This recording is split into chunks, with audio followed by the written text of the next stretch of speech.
Hello जी, नमस्कार। स्वागत है आप सभी का आज के प्रश्न में। दोस्तों, आज का जो प्रश्न है वो क्लास 12th के भूगोल विषय से लेकर आया हूं और आज का जो प्रश्न है ना बहुत ही महत्वपूर्ण है। चलिए बिना देर किए सीधा प्रश्न पर आते हैं। प्रश्न है दोस्तों, नियतिवाद या निश्चयवाद विचारधारा की व्याख्या करें। नियतिवाद या निश्चयवाद विचारधारा की व्याख्या करने को बोल रहा है। देखिए, ये जो प्रश्न है ना, ये जो नियतिवाद या निश्चयवाद का जो टॉपिक है ना दोस्तों, वो क्लास 12 के जो भूगोल विषय में जो पहला अध्याय है, मानव भूगोल प्रकृति एवं विषय क्षेत्र, वहां से लेकर आया हूं, है ना। तो दोस्तों, ये जो प्रश्न है ना बच्चों को थोड़ा हार्ड लगता है। ठीक है, समझ रहे हो ना मेरी बात? जी हाँ, बच्चों को थोड़ा हार्ड लगता है शुरुआत में कि भाई ये कौन सी विचारधारा है, कौन सा पहाड़ है, कौन सा भूत है, हमें तो भाई समझ में ही नहीं आ रहा है। लेकिन आपको टेंशन नहीं लेना है। देखिए क्या होता है ना, कोई भी प्रश्न, दुनिया का कोई भी प्रश्न बच्चों को तब तक हार्ड लगता है जब तक वो उस प्रश्न को नहीं समझ जाते। और अगर एक बार उस प्रश्न को समझ गए तो मैं चैलेंज के साथ कहता हूं फिर वो सबसे आसान प्रश्न आपके लिए बन जाएगा। और ये बात मैं भी आपसे वादा करता हूं कि अगर ये प्रश्न अभी तक आपको हार्ड लगता होगा या नहीं समझ में आया होगा तो आप सही जगह पहुंचे हैं, क्योंकि मैं आज के बाद ना इस प्रश्न को आपके लिए हलवा बना दूंगा। ठीक है भाई, एकदम नचुआ बना दूंगा, नचुआ कंपनी है ना। बहुत आसान तरीके से ना आपको समझा दूंगा और इसके बाद आपको ना इतना आसान तरीके से समझ में आ जाएगा ना कि ये प्रश्न आपके लिए बिल्कुल आसान हो जाएगा। तो भाई क्यों देर करना, सीधा प्रश्न पर आते हैं ना, सीधा समझने का प्रयास करते हैं ना। हाँ भाई हाँ, बस आपको सब्र करना है। आइए प्रश्न पर। देखिए प्रश्न है, नियतिवाद या निश्चयवाद विचारधारा की व्याख्या करें। देखिए मानव भूगोल में ना, हाँ एक बात मैं आपको बता दूं, मानव भूगोल के अर्थ के बारे में ना, मानव भूगोल का क्या अर्थ है इस पर मैं ना आपको पहले वीडियो में मैं बता चुका हूं, है ना। अगर अभी तक आप वो वाला प्रश्न नहीं देखे हैं तो जरूर जाकर देख लीजिएगा, ठीक है। जी हाँ जी, आइए यहां पर आते हैं। तो जो मानव भूगोल है ना, वहां पर प्रकृति और मानव के संबंधों की बात की जाती है। और जब मानव और प्रकृति के संबंधों की बात होती है ना दोस्तों, तो यहां पर ना एक विचारधारा पैदा होता है। दो तरह की विचारधारा पैदा हुआ, है ना। क्या प्रकृति, जो ये प्रकृति है, ये ज्यादा ताकतवर है कि जो ये मानव समाज है ये ज्यादा ताकतवर है? मतलब दोनों में ताकतवर कौन है ना। तो कुछ लोग आए कि भाई मानव ज्यादा ताकतवर है, मानव ही स्वामी है, और कुछ लोग आए कि नहीं प्रकृति ज्यादा ताकतवर है, वही स्वामी है। मतलब लड़ाइयां होना शुरू हो गया। तो जब इस प्रकार की लड़ाइयां होना शुरू हो गई, लड़ाई नहीं होने लगा मतलब 3-4 आदमी आकर लड़ने नहीं लगे, है ना, मतलब विचारधारा पैदा हुआ। तो दोस्तों जब इस तरह का विचारधारा पनपने लगा ना, तो यहां पर दो तरह के विचारधारा पैदा होता है। एक जिसे आप नियतिवाद कहते हैं और दूसरा जिसे आप संभववाद कहते हैं। तो नियतिवाद और संभववाद। अब देखिए दोस्तों, जब दोनों विचारधारा में लड़ाइयां बढ़ गई ना, तो यहां पर ना इनको सुलझाने के लिए एक नई विचारधारा की एंट्री होती है ना। और उसे दोस्तों कहा जाता है नव निश्चयवाद। दोनों तीनों विचारधारा को एक एक क्लास में और बहुत ही बेहतरीन तरीके से समझने का प्रयास करेंगे। तो दोस्तों आज हम लोग केवल एक विचारधारा अर्थात नियतिवाद की जो विचारधारा है उसको समझने का प्रयास करेंगे, ठीक है। और बिल्कुल आसान तरीके से, बिल्कुल आसान तरीके से। आइए अब समझते हैं। देखिए ये जो नियतिवाद विचारधारा है ना, इस विचारधारा का ना 2-3 नाम है। जैसे होता नहीं, एक लड़का है उसका नाम सुमन है, और दोस्तों थोड़ा वो देखने में उसको तकलीफ होती है तो उसको काना भी बोल देते हो, ठीक है। हाँ, बोलने में तकलीफ होती है उसको आप गूंगा बोल देते हो, थोथा बोल देते हो ना। तो एक लड़का एक ही है, नाम 2-3 है। ठीक उसी प्रकार से ये जो विचारधारा एक ही है लेकिन नाम 3-4 हैं। तो क्या क्या नाम है सुन लीजिएगा ध्यान से। इसी विचारधारा को नियतिवाद विचारधारा कहते हैं, इसी विचारधारा को निश्चयवाद विचारधारा कहा जाता है, ठीक है। अब ऐसा ना हो एग्जाम में आपसे निश्चयवाद पूछ दे, नियतिवाद ना लिखा रहे, तो आप सोचते रह जाओगे अरे हम तो नियतिवाद पढ़े थे, निश्चयवाद कहाँ से आ गया जी। टेंशन नहीं लेना, आपको हर तरीके से बात को समझनी चाहिए, ठीक है। तो इसी को नियतिवाद विचारधारा भी कहा जाता है और इसी को निश्चयवाद विचारधारा भी कहा जाता है, ठीक है। और इसे ही दोस्तों याद रखेंगे प्रकृतिवाद भी कहा जाता है, और इसे ही पर्यावरणीयवाद भी कहा जाता है, और इसे ही जर्मन विचारधारा भी कहा जाता है, ठीक है। तो ये 3-4 कुछ नाम है, तो दोस्तों आप याद रखेंगे, ठीक है। चलिए अब हम लोग समझने का प्रयास करते हैं कि आखिर ये विचारधारा कहता क्या है। यही तो हमको समझना है ना, कि यही नहीं तो समझ में आ रहा है। टेंशन मत लीजिए, अभी समझाते हैं। पहले ना मैं जो लिखा हूं ना उसको एक बार आपको बोलकर बता देता हूं, फिर मैं इसको एक एक लाइन की व्याख्या कर दूंगा। आपको बस सब्र रखना है। देखिए मैंने क्या लिखा है दोस्तों, नियतिवाद यह एक ऐसी विचारधारा है जो यह स्वीकार करता है कि मानवीय क्रियाकलाप पर भौतिक पर्यावरण का प्रत्यक्ष एवं अप्रत्यक्ष रूप से प्रभाव पड़ता है। अर्थात मानवीय क्रियाकलाप प्राकृत द्वारा नियंत्रित होते हैं। नहीं समझ में आया? नहीं समझ में आएगा। एक बार पढ़ने से कुछ समझ में आता है जी, कुछ ना दसेगा। अभी देखो ना, जब मैं इसका उदाहरण प्रेजेंट करूंगा ना, उदाहरण दूंगा ना, तब बोलोगे इतनी बड़ी बात है ना, हमको नहीं समझ में आ रही थी। अरे ये तो बहुत आसान है। देखिए उदाहरण देख लो। मैं उदाहरण दे रहा हूं चावल की खेती। दोस्तों चावल की खेती करना है, आपको करना है कि नहीं? चावल की खेती हम किसान भाई लोग करते हैं ना, चावल की खेती, ठीक है। चावल की खेती करना है। अब देखो चावल की जो खेती है वो किस ऋतु में होती है? आने वाले गर्मी के बाद, है ना। आपको पता होगा वर्षा ऋतु में, ठीक है। चावल की खेती किस ऋतु में होती दोस्तों? वर्षा ऋतु में होती है।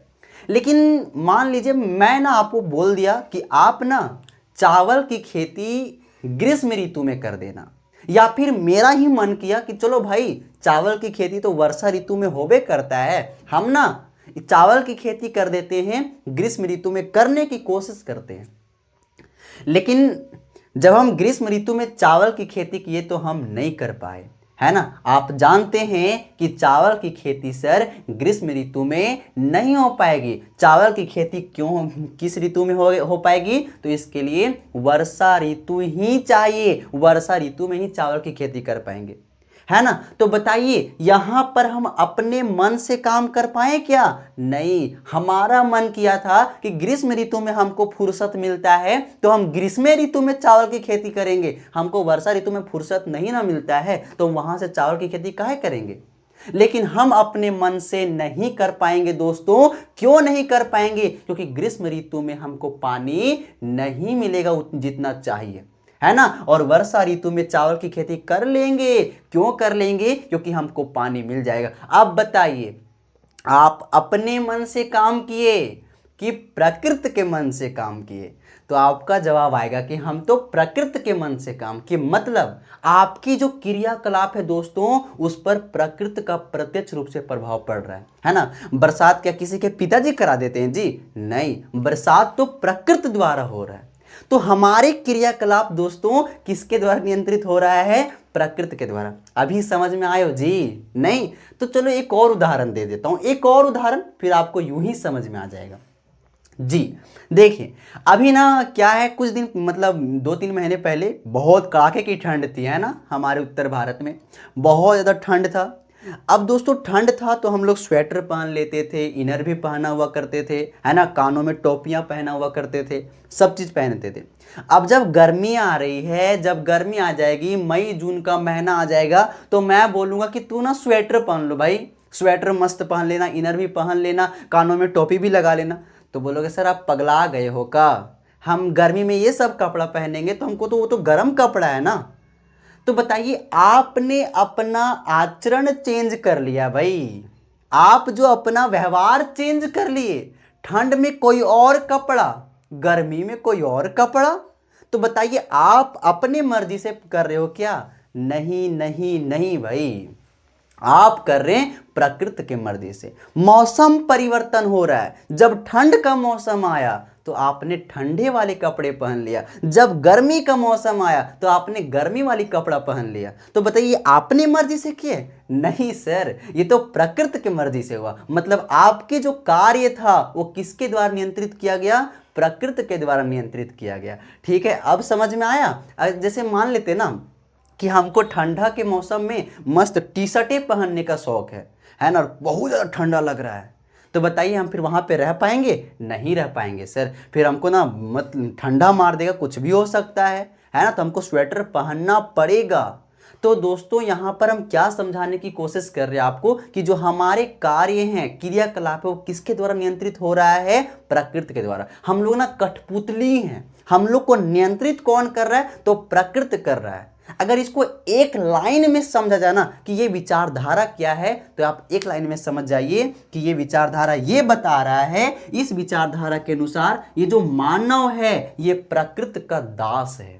ठीक है, प्रकृति का दास है, मतलब हम लोग का स्वामी कौन है? तो प्रकृति है। उसी के अनुसार हम लोग का अपना कार्य करते हैं। तो बताइए अब आपको ये बात पूरा समझ में आया जी? आया? अब समझ में आ गया। मतलब दोस्तों हम लोग के जो आचरण है, ठीक है, जीवन पद्धतियां हैं, वो सभी कौन कौन किसके द्वारा नियंत्रित हो रहा है? प्रकृति के द्वारा नियंत्रित हो रहा है। बोले ना अभी ना कि ठंडा आता है तो ठंडा में हम लोग का व्यवहार कुछ और हो जाता है, गर्मी आया तो गर्मी में हम लोग का व्यवहार कुछ और हो जाता है। होता है कि नहीं? ठंडा में आया तो हम लोग धूप सेकते हैं, सूर्य के सामने रहते हैं। अब गर्मी आ गया तो उसी सूर्य का तिरस्कार भी करते हैं। मतलब व्यवहार परिवर्तन हुआ ना। तो ये व्यवहार किसके अनुसार परिवर्तन हुआ? प्रकृति के अनुसार। ठीक है, प्रकृति उसको नियंत्रित कर रही है। ठीक है, तो हाँ, और निर्णय क्षमता भी ये भी प्रकृति ही नियंत्रित करती है। कैसे आपको समझा दे इस बात को भी? देखिए, मान लेते हैं ना आपको ना मतलब जहाँ पे आप रहते हैं वो शहर बहुत सुंदर है, आपको वो शहर कभी छोड़ने का मन ही नहीं कर रहा, लेकिन वहाँ पे मान लेते हैं आज भूकंप आ गया। अभी कभी ऐसा ना हो, ठीक है, वहाँ पे भूकंप आ गया, ठीक है, तो आपको निर्णय लेना पड़ेगा कि नहीं? नहीं भाई, ये शहर तो छोड़ना पड़ेगा, क्योंकि अगर ये शहर में रहे तो जान भी गंवा सकते हैं, क्योंकि यहाँ पे भूकंप कभी भी आ सकता है। ठीक है, तो फिर वो शहर आपको दोस्तों छोड़ना पड़ेगा। तो जो निर्णय क्षमता ये भी किसके द्वारा नियंत्रित हो रहा है? प्रकृति के द्वारा। ठीक है, तो बताइए अब समझ में आया? इस विचारधारा को एक बार फिर से सुन लीजिए।